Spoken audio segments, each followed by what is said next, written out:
सोचो अगर किसी को बेहोश करके रेगिस्तान के बीचों बीच मरने के लिए छोड़ दिया जाए और जब उसे होश आए तो पता लगे कि ना पैरों में जूते हैं, ना पीने के लिए पानी है और ना ही उसके पास खाना है।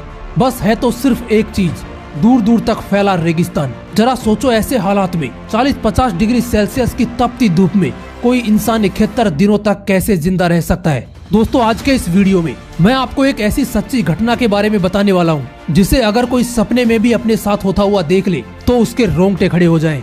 कहानी शुरू होती है 1970 को, जब ऑस्ट्रेलिया के विक्टोरिया में रिक्की मैगी नाम के एक लड़के का जन्म हुआ। उसका बचपन एक मिडिल क्लास फैमिली में आम बच्चों की तरह गुजरा। जब वो टीन एज में था तो उसका परिवार आर्थिक परेशानियों से जूझने लगा और इस वजह से उन्हें शहर बदलना पड़ा और इसी बीच उसके पिता की मौत हो गई। अब रिकी के पास इतने पैसे नहीं थे कि वो अपनी पढ़ाई पूरी कर सके, इसलिए उसने पढ़ाई छोड़कर छोटी सी उम्र में ही नौकरी करना शुरू कर दिया। उसने एक के बाद एक कई नौकरियां की। वो कभी मछुआरा बना, कभी सिक्योरिटी गार्ड की नौकरी की, तो कभी इलेक्ट्रिशियन के तौर पर काम किया। लेकिन अब उसके साथ कुछ ऐसा होने वाला था जो उसने कभी सपने में भी नहीं सोचा था। बात है सन 2006 की। जब वो 35 साल का था तो उसे पश्चिमी ऑस्ट्रेलिया के पोर्टलैंड से एक लेटर आया जिसमें उसे एक सरकारी जॉब ऑफर की गई थी और ये मौका रिकी नहीं छोड़ना चाहता था। इसलिए वो इसे ज्वाइन करने के लिए पूर्वी ऑस्ट्रेलिया से पश्चिमी ऑस्ट्रेलिया के लंबे सफर पर निकल पड़ा। दोस्तों ऑस्ट्रेलिया दुनिया का छठा सबसे बड़ा देश है, लेकिन इसकी 85% पॉपुलेशन समुद्री तट से 50 किलोमीटर की दूरी पर ही बसती है।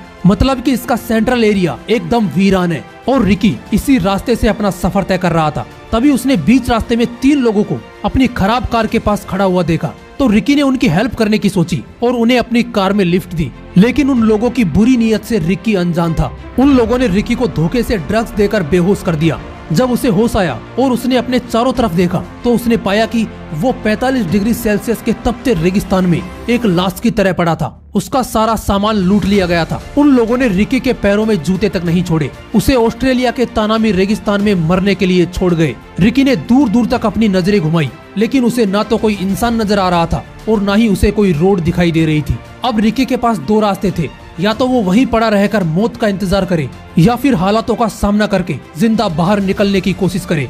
वो कई घंटों तक लगातार एक दिशा में चलता रहा। फिर उसे रेत का एक ऊंचा पहाड़ दिखाई दिया। रिकी ने उस पर चढ़ के देखा तो उसे एक सीजनल नदी दिखाई दी। वो उस नदी के बहाव के साथ साथ चलने लगा। इस बीच वो कई बार बेहोश होकर गिर जाता। दोस्तों उस बीहड़ रेगिस्तान में वक्त गुजारना मौत के आगे दौड़ने के बराबर था, क्योंकि वहाँ पर दिन में तापमान 45 डिग्री सेल्सियस के ऊपर चला जाता और रात में 10 डिग्री सेल्सियस से भी नीचे आ जाता और ऐसे हालात में बीमार होने के चांस 80% हो जाते हैं। रिकी ने वहाँ पर छोटी छोटी गुफाओं में कई ठंडी रातें गुजारी।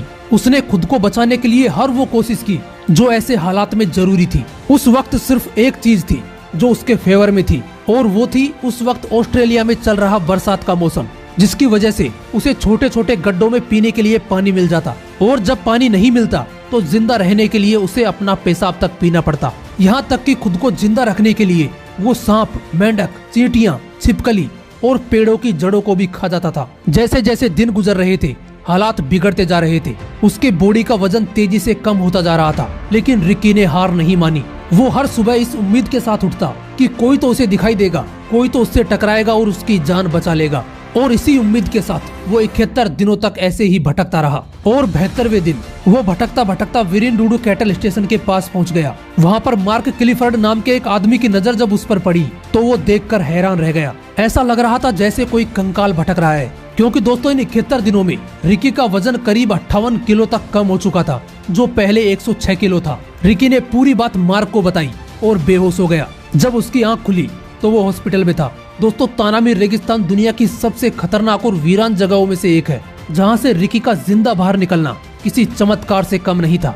दोस्तों इस घटना के बाद रिकी ने अपने ऊपर एक किताब लिखी जिसका नाम है लेफ्ट फॉर डेड, जिसके बाद रिकी की जिंदगी पूरी तरह बदल गई।